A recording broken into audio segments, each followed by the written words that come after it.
Hi everyone, it's Sue again.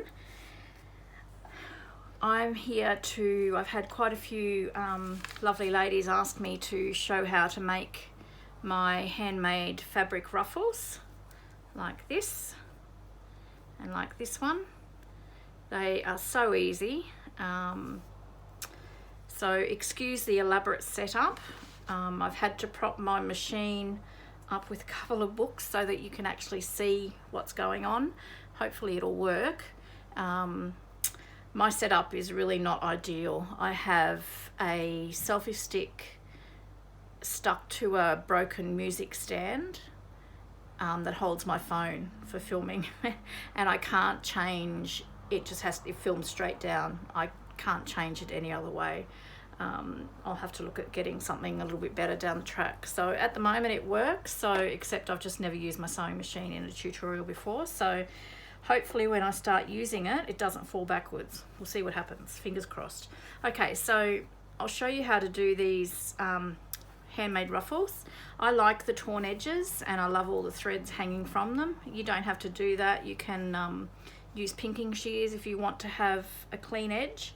That's totally up to you, that's preference. So you can use, I keep all my strips of fabric. So you can see here, this strip's quite narrow and it goes thicker. I don't worry about that. I just keep sewing the ruffles. I like the perfect imperfections of them. So you can, even if you wanted to, you could cut there so that it's all pretty much the same width. Cut there and so on. But as I said, it doesn't particularly perturb me too much. So in this little bag, I have scraps of paper, so you can do your paper ruffles as well. So this is just coffee dye paper that I've trimmed down when I'm making journals or backing journaling cards for my journals. Heaps of fabric, heaps of different fabric I've got here, varying widths. If I'm using fabric in any of my journals, which I do, majority of my journals have fabric in them, I always tear some strips of fabric to match. So these are all just offcuts of different fabrics that I've used. I've also got some different fibers here, like some hessian. I haven't ever done a ruffle with that, but I thought we'll give that a go today. And this, I don't even know what it is. It's sort of like a lacy, it's not lace, but it's a lacy fiber of some sort. So I thought we'll do a few of those and I'll show you what to do. So normally what I do is, this is just about a 4-inch strip of fabric that I've got. So normally when I tear, I just eyeball it. You can go really wide, or normally I like to go around about 1 inch. So you just cut it and you just tear your fabric. So see, this is obviously not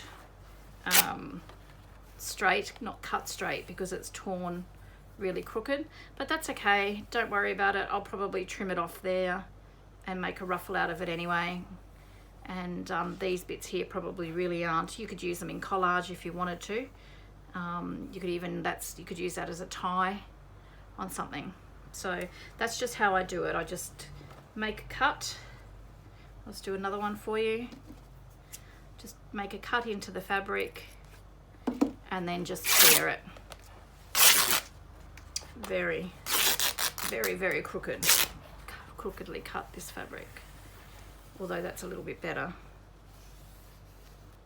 So that's just to give you a little bit of an idea, and also I'll show you how to do some satin seam binding. This is a little bit more fiddly because it's quite slippery, but certainly doable. You can do grosgrain ribbon, you can do cotton seam binding, you can do all sorts. So I'm just going to try and pull my chair in a little bit closer to the machine.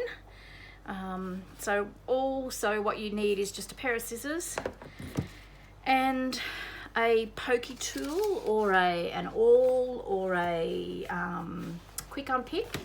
If you're a sewer, I do have a quick unpick in here somewhere. Here we go.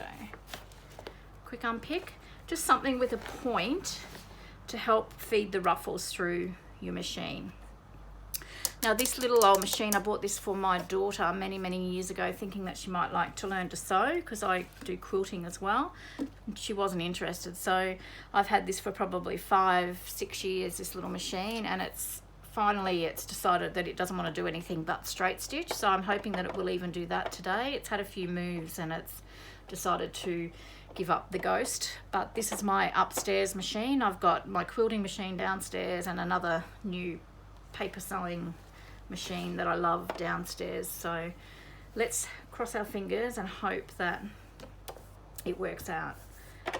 All right, so what I might do is I'll start with a piece of fabric. So you just gather whichever fabric you want. I always cut the selvage off. If you like that look, you can leave it on. I just don't want that sort of showing through in my ruffles. And as I said, I like all these raw edges. You can pull them off before you sew them if you want to, or I normally just sew and then I just pull away any raw edges once they're sewn. Okay, so all you need to do is just find the center of your piece of fabric. So line that up where the needle's going to go and start with your needle into the fabric. Okay, so I always do a few forward stitches and then just a few reverse stitches to hold that stitch into place. Doesn't matter really, because if you're going to do your ruffles first, I sometimes sew my ruffles directly to a page. But if you're going to sew your ruffles first, you could have a really like a 1/2 meter long ruffle and just cut off whatever length you want. You're going to glue on the back, so I always glue where the stitches are. So that glue is going to keep the stitches in place anyway, so it's not going to unravel. Okay, so now that we've started that, we've done a few forward stitches and a few reverse stitches. Just lift your foot, make sure your needle's still in your fabric, and all you're going to do is with your left hand and the pokey tool or your awl or your quick unpick, whatever you're using, you're going to do a fold. You're going to fold your fabric. I hope you can see that. And then you're going to start sewing. So do one fold and then just do a sneaky little fold after there, so you can see we're just folding as we go. So you can go, because I've done so many, I can go quite fast. But when you get just beyond halfway through each fold, once again with your left hand, push your fabric and then use your pokey tool and flatten that out. And that's all you have to do, is just keep going all the way along. So you can make your folds as far apart or as close as you like. So, and once again, if you don't go direct down the center, it doesn't matter. That's the whole idea of junk journals, isn't it? So they're not perfect, and I think it just adds a little bit of character as well. So you can see the fabric's getting wider as we go. So you just keep pushing with your left hand and tucking with your awl in your right hand. Let's get rid of this big nest of thread. So that's all it is. It's really as easy as that. I've seen some you can get a ruffle foot. I do have a ruffle foot for my quilting machine, and you know what? It's an absolute nightmare I found to try and use. So this is just the way that I prefer to do it. Quick and easy, gets the job done. It's perfect for what we want. So I'm nearly finished this one, and I'll just get it out and I'll show you. So when you get to the end, I just tuck that raw edge under, and I do a couple of reverse stitches as well.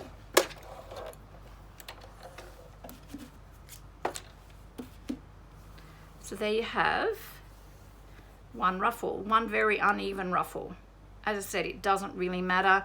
If it does stress you out that it's uneven, you can always go and trim that down. So easy as. So I normally just pull these, and if you've seen any of my journals, you know I like to have the threads hanging. So I just sort of get anything that's too long, cut them off, and there you have a ruffle ready to stick into your journal. Okay, so I'll do another one. So here's just a small piece of fabric that I was using in a journal, and it's just a little bit, it's actually off a jelly roll. So one side is done with pinking shears, and then I've just torn the other side. I would just leave that as it is. Once again, you could trim and like cut that pinking side off if you wanted to, or use pinking shears on this side if you wanted to as well. It's totally up to you. So I'll just do one more fabric one. So start with your needle down and grab your threads. So, sorry guys, I'm at a really odd angle, I'm struggling a bit to see. So start with your needle in, and you're going to do a couple of forward stitches and a couple of back stitches. Leave your needle down. With your left hand, push your fabric towards the back of your machine, and with your awl, stick it underneath and fold it down. Put your foot back down, and then you are right to start sewing. Just sew straight down the center.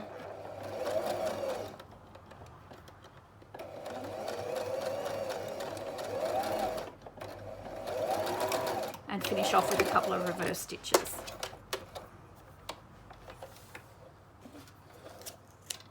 And there you have a small ruffle.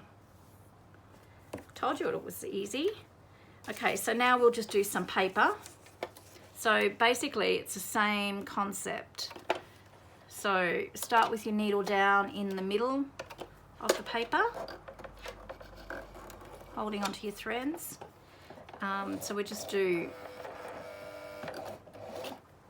couple forward, couple back, make sure your needle's down.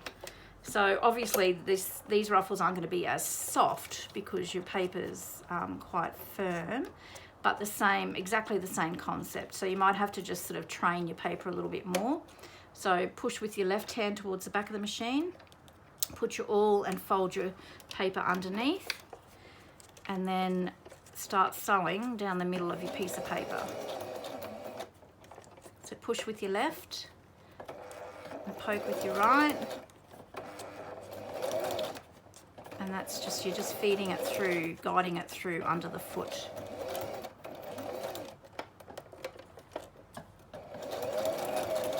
And reverse at the end. And there you have a paper ruffle. So all those little bits of paper that you might think about throwing out, you can do little paper ruffles, and they look beautiful on collage tags and on your pages as well. You can use lined paper, grid paper, matte paper, any sort of paper you can use, and they turn out quite cute as well. Okay, so what we might do is we might do a little bit of seam binding. So as I said, this is a little bit narrower, as you can see, and it's quite slippery, so it's not as much fun to sew because sometimes it doesn't want to play the game. So same thing though, once again, pop it into your machine with the needle in the center. So holding your threads, get your needle down into the seam binding. We're going to do a few forward and a few stitches back. Make sure that your needle's down. Lift your foot, and same thing once again. Push with your left hand and use the awl just to fold it. So you can see there, well hopefully you can see it's actually slipping a bit. So you might have to sort of just play around with it a bit until you get it to exactly where you want. Pop the foot down. Once the foot's down, it's a little bit easier.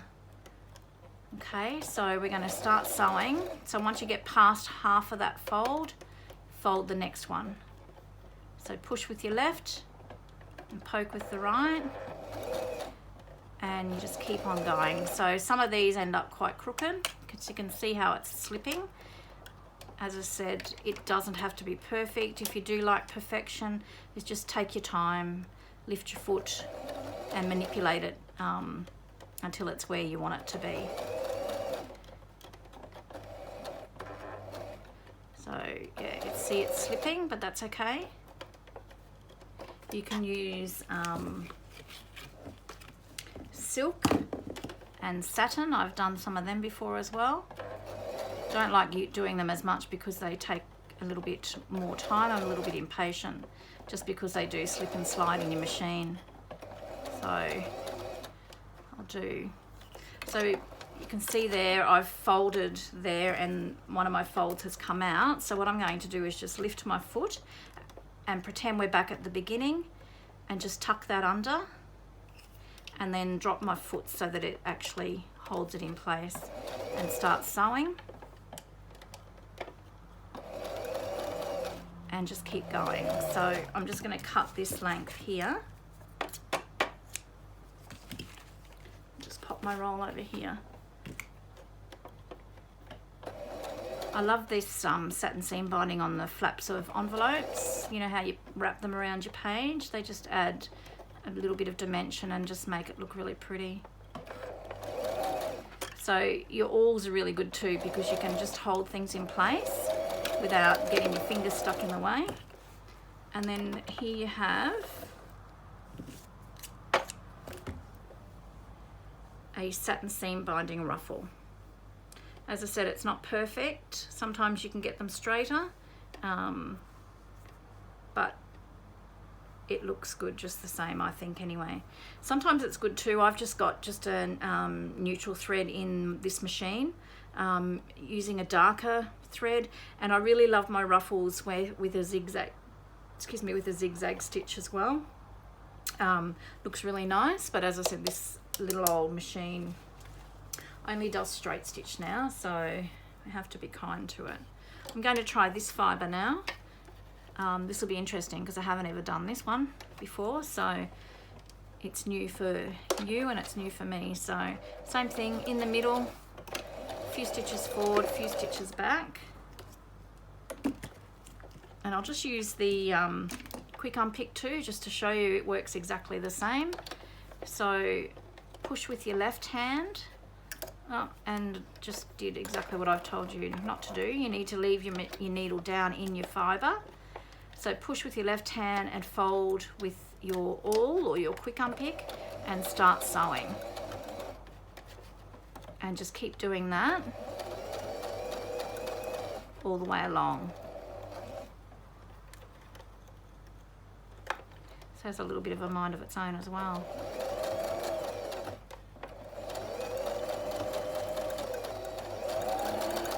This is very interesting actually, quite like it. Just do a little bit more and then I'll cut it and I'll show you.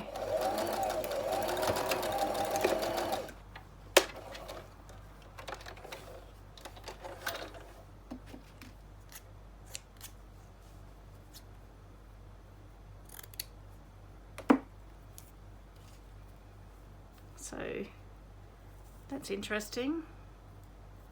So that's quite good. So, you know, you can use all sorts of, anything that's got a little bit of memory to it. You can use anything. So that's a nice texture that you could use. So we'll give this hessian a go as well. Just not sure how it's going to go with the, because it's such an open weave. Give it a go anyway. See what happens. So always remember to make sure your needle's in your fabric. Yeah, not sure this is going to work so well.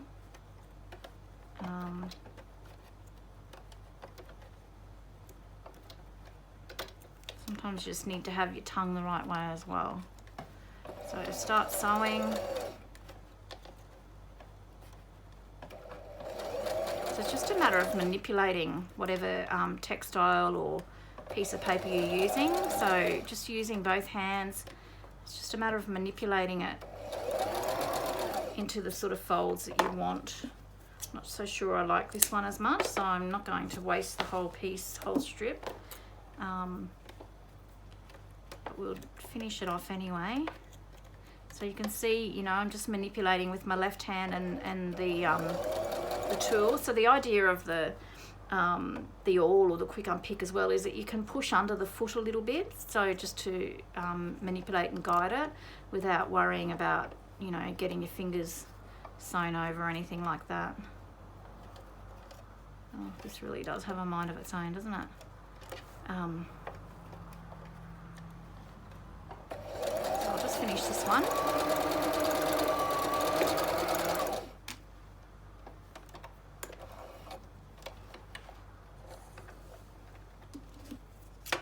And then you have a burlap ruffle as well.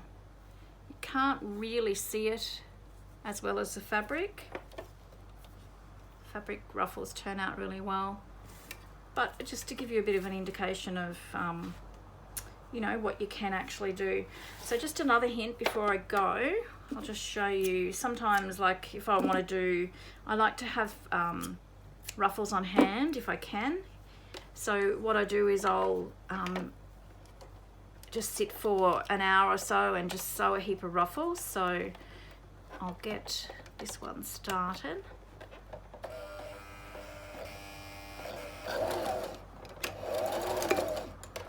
Make sure your needle's down.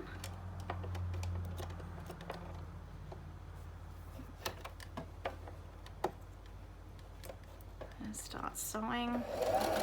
So yeah, I normally like to have, you know, both paper and fabric. I probably tend to use the fabric ruffles more so, just because I'm very tactile and I love using them in my journals. So you can see there that, hopefully you can see that the fold came out. So just reverse the stitch back and then just did another fold. So reverse at the end of that. And then I just pull the thread out a little bit and just leave the ruffle on there. So I'm going to do, and then I just do a huge big chain of ruffles. So do a wider one now.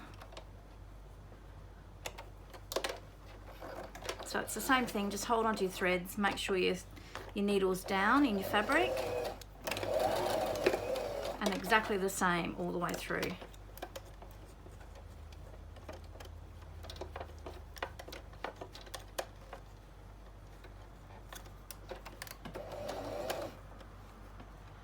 So I hope this helps. As I said, it's really easy. It's a little bit of practice when you first get started, you know, like manipulating, but once you've done a few, and if you're not worried about them not being perfect, you know, the folds being the perfect width apart, you'll have so much fun making them. And I'll just bring another dimension to your journals and your embellishments. So do a reverse stitch there and then just pull that out. And then we're going to do another bit of fabric.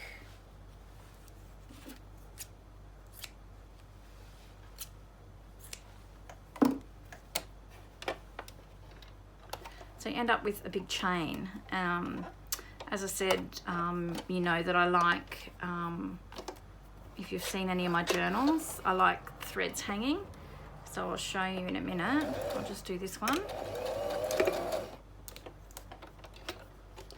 So push with your left and poke with your right.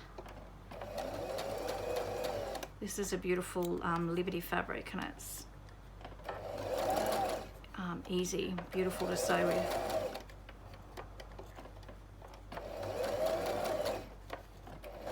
So this is a bit narrower as well, but as I said, it doesn't worry me, and most of the time I end up cutting the ruffles anyway to fit whatever I'm making. So I would keep going, I would keep making a chain. So I'll just show you though with this one what I've done. So now I've got a chain of ruffles, and then all you do is you just snip in between, and if you like having the threads, you've still got those threads, but it just saves taking them out, cutting them off, and then restarting again. You can just do a huge chain. So as you can see, this one's a little bit crooked, it's wider here and a bit narrower here, but I don't mind that. So that's a wider ruffle. and here's a narrower ruffle. So guys, I hope that has helped out a little bit. Give it a try. As I said, it might take a little bit of practice to just get it down pat, but once you get going, you won't look back. Thanks guys. Hopefully I'll see you again soon for another tutorial. Bye bye.